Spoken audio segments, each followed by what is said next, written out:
Okay, so these are the two girls and my two mamas from both the litters. These are the only two girls I have available. She's going to be a nice, pretty fawn. You can see that both the mamas are apricot. See the difference. But this is, well, if I can get her to turn around. Isn't she pretty? And then here's the other girl.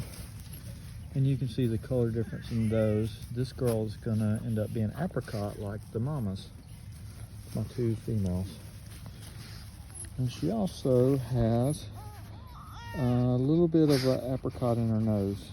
You can see her nose isn't this quite solid black like the others, which I love. So this is the other girl.